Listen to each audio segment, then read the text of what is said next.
Hey guys, welcome back to my YouTube channel. I'm really excited for today's video as I'll be answering some of the questions you guys have asked me, so let's get into it. Before I do go into it, I just want to kind of go through a bit of a disclaimer. Anything I do say is just kind of me sharing my experiences, so if you do need a bit more of advice and something a bit more professional, go see a professional. I'm not qualified in any sort of way, and again, it's just my experiences, and I hope that it helps you navigate yours a little bit easier, but don't do what I've done and don't take everything I say quite literal. It's just me helping in the best way I can, but go seek professional support if you do need it. Okay, so what I've done is I've asked chat to actually put all the questions into different topics, because there was a few common themes, I guess, so I've just tried to do that so it's a bit more linear, I guess, in how I'm answering them. First and foremost, we're starting with gymnastics questions. The first question is, what made you want to start gymnastics? I guess I didn't really want to start. I wasn't against starting it, don't get me wrong, but my mum put me into gymnastics, ballet, swimming, I think tennis as well for a little bit. It didn't last very long, and as I got older I just kind of dropped them off, and I think once I was 7 I fully decided to just do gymnastics. But I wasn't the one who willingly was I want to do gymnastics. I wasn't one of those people that saw it on TV or something and fell in love with it. I just kind of grew into it, I guess. The next one is, when did you discover your passion for gymnastics? So I guess that kind of works into what I was just saying. So when I was 7, I think, because that's kind of when I first started competing a bit more. I went to my first kind of out of Adelaide competition. It was in Port Pirie, which, if you don't know, is a little rural town in SA. So it was kind of my first time traveling for it, and it was just so exciting. I did pretty well at that competition, and I guess I found that I worked pretty hard before that, and then I did well. So then little 7-year-old me was like, oh, I really like this is fun. So that's kind of what I can think of for when did I discover my passion. I just really enjoyed that whole year and the experience, so yeah. The next question is, when did you start gymnastics? So I was 4 years old, and then I started tumbling when I was 8. Okay, the next question is, do you think it's too late to start gymnastics at 14 years old? No, I don't think so. I think that you can do whatever you set your mind and heart to, and I think that if you just work hard, you keep rocking up, and you stay really focused on what you want to achieve, that matters way more than what age you start. I know I started young, but I've met people and I've competed against people that started later, and I know gymnastics is a sport where they say you need to start young, but those people that started later, honestly, are doing amazing, and I don't think there's anything wrong. I think it's better late than never. Okay, the next one is, what's your favourite skill you've ever learned? For tumbling, it would be any transitions, whether it's a full twist transition or a double transition. I just love them. I'll put a video there. And then for gymnastics, there's so many I love in gymnastics as well. It's a bit harder because there's 4 apparatus, but I'll go with anything on bars. I think giants. Giants was my first big skill, and it's just such a basic, and I still get to do it now. There's a lot of skills I learnt when I was little, and then you kind of move on from them. So I think giants, because it was just the first big thing, and they were really cool. I'll put a video of them there too. What's the hardest part about being a gymnast? Wow, that's kind of a hard question to answer. I think it depends on everyone's experiences. For me, it's been overcoming injuries. That's been a really hard part. It kind of just really sets you back. I'm going through an injury right now. That's probably one of the hardest parts. And I think the other part is just the mental part of it. It's obviously a very physically demanding sport, but I think the mental side of it and the stigmas it has is just as hard. And I think that's probably been my hardest thing to overcome, and the hardest part of the sport. The next one, what's your favorite apparatus? Bars. It's just so much fun. It's not my best apparatus, but I always have fun, and is, I think what makes it my favorite is because it's not my best one, so I have to put in that extra effort, and anything I achieve just feels like, oh, the biggest achievement ever. Okay, so the next question is, how many hours a week do you do of training in and out the gym? Okay, so in gymnastics, so artistic gymnastics, I do 16 hours a week, and for tumbling I do 8 hours a week, so that's 24 hours in the gym, I guess. And then outside, sometimes I do like some sort of swimming or cardio and some like weights training, stuff like that. I do like an hour or two of that a week because I already train quite a lot, which is a lot for my body. So I guess overall I'll do 26 hours kind of, but inside the gym 24. Next one, what is the skill you've hated the most? Ooh. I don't really have a most hated skill, but like I do get really frustrated with like turns because they're supposedly easy, but then again they're not.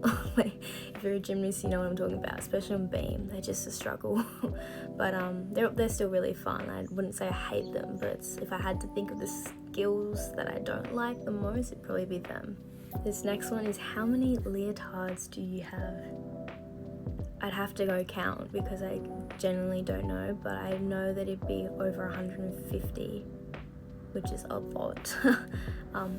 Those two are my leotard drawers, just so you know. And I actually have a few leotards that I just got, so it's a never-ending cycle. I love them so much. So yeah, I can't give you a straightforward answer for that, but one day I will do a separate video of me just like counting and trying them all on for you guys, I guess. That is it with the gymnastics questions. Now we're moving into Gymnastics Academy. The biggest question I get asked, and I get asked this like all the time, was I Maya in Gymnastics Academy? Yes, I was. The next one is, are you still friends with Tess? I am. We don't see each other very often because we live in different states. She lives in Melbourne, I live in Adelaide.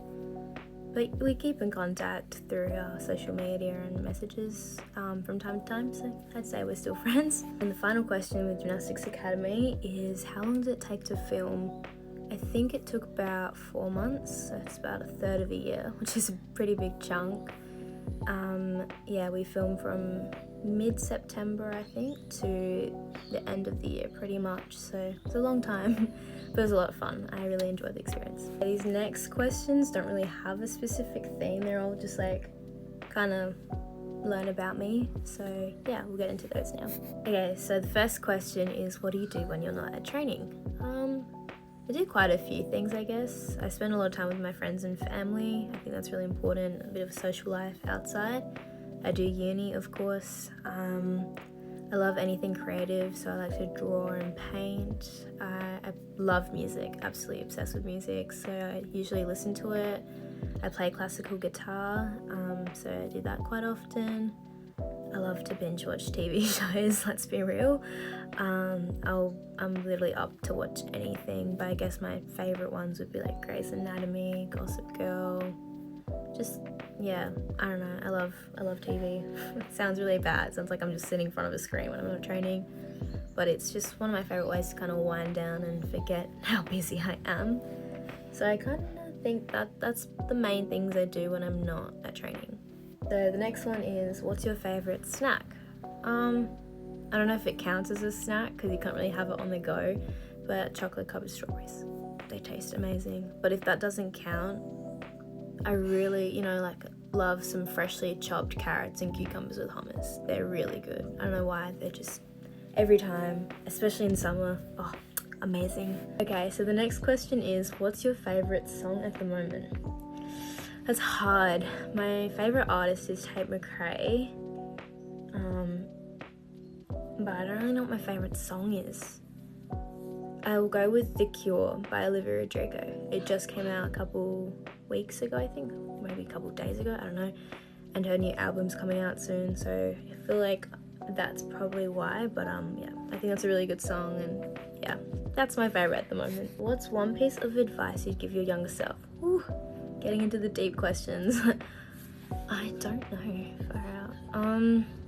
There's so much I would say to younger me. I think one of the most important ones is to remember you have your own voice and to make sure you do what you want to do. I spent a lot of time when I was younger trying to like prove myself to everyone and be there for everyone and like provide for them, that I kind of forgot about myself. And I had to kind of learn that the hard way. I was like so burnt out from giving so much, I forgot to give to myself. So I think I'd just tell her, like, don't forget about yourself, really look out for you, and just like remember you have to be your like number one fan. The next one is it hard to be you? There's kind of two ways I can look at that question.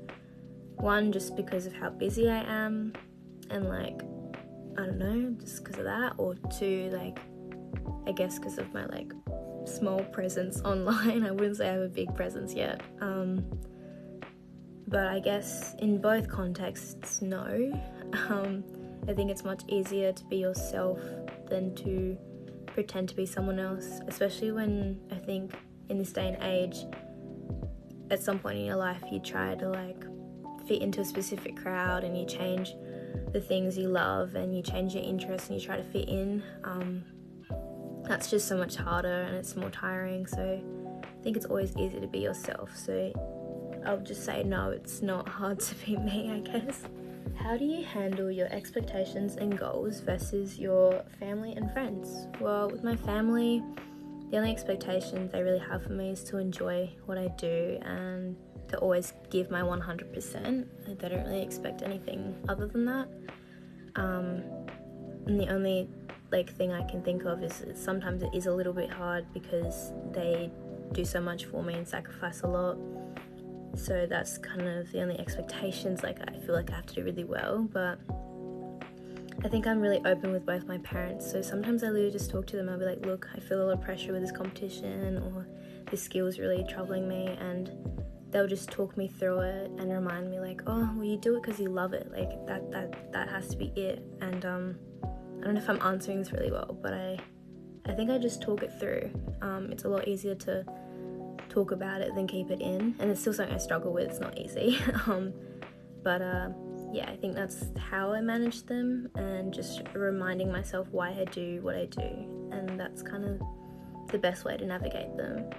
In terms of my friends don't really have any expectations of me in terms of like gymnastics and what I like do and how my success looks. So with them, I don't really talk about gymnastics. I talk about it every now and then, but I don't think they have any expectations of me. So I feel like I don't really have anything to handle / manage in terms of that. This next one's a bit random. It's, do you watch Modern Family? I've seen the whole thing at least 4 times. Love it. Great show. If you haven't watched it, go watch it.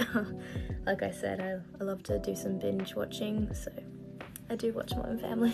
And we're up to the last 2 questions, which are both regarding social media, which I kind of like. Okay, so the first one is, why did you start posting online? I started, I think when I was 12, 13. I was quite young, but that was when COVID first hit, and it was kind of what everyone was doing, and so I just kind of followed along with that. I'd just come back from my first Worlds in 2019 in Tokyo, so I kind of wanted to share that to start off. It was one of my biggest achievements, so I kind of just started sharing that, and then I started sharing my journey as we were in lockdown and how I was training while we weren't allowed in the gym, and then I got the TV show, so I kind of just kept posting, and that's kind of how it happened.